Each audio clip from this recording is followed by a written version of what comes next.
Welcome to the tutorial on the Rent-A-Maid program where we're going to be adding our first customer.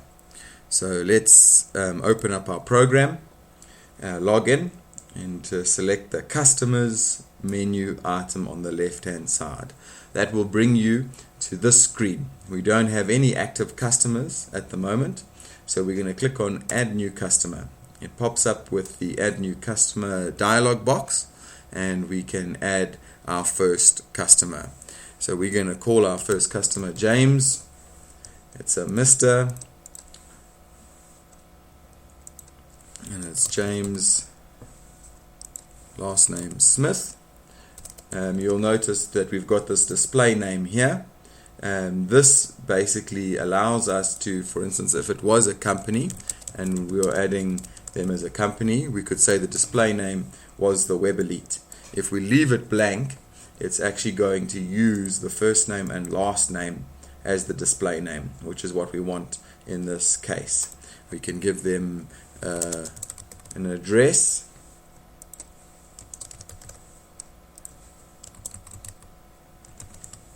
and a city, give them a postcode, cell phone number, home number, work number, fax number, email address, we'll just say james@email.com, VAT registration number if applicable, send info via, we leave it as email, payment in advance. This is just so that you can know if a customer needs to be sort of highlighted to make payments in advance, then you could switch this on. By default it's off, and whether or not they will pay for work on holidays. So we can click save. It is asking me for display name, so we're just going to go Smith, James, and we click save.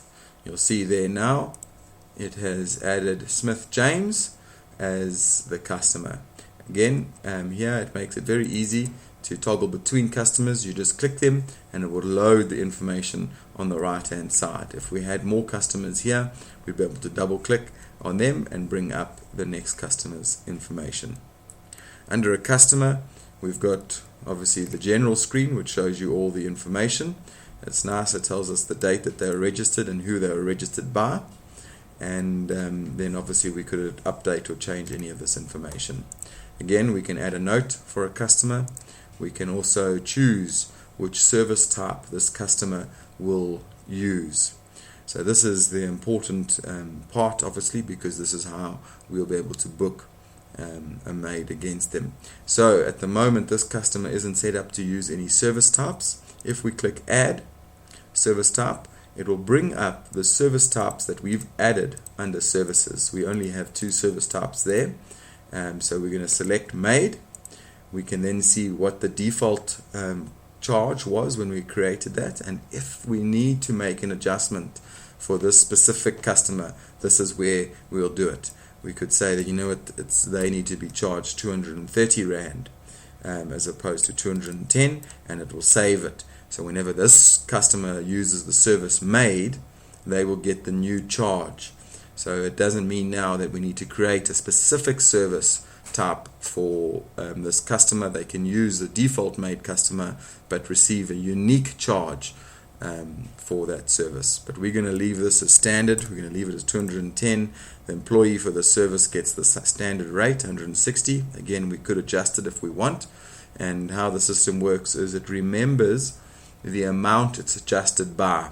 So for instance, if we did adjust it to 230, the difference between 230 and 210 is 20 Rand. So if we did make an adjustment, say an increase to our default service type maid to 230, it will automatically adjust this customer to 250. It will remember that they are being charged 20 Rand more than the default amount. But again, we're just going to keep this standard, and we're going to click add service type. And that's basically the setting up of our customer. What we'll look at next is actually booking a service against this customer.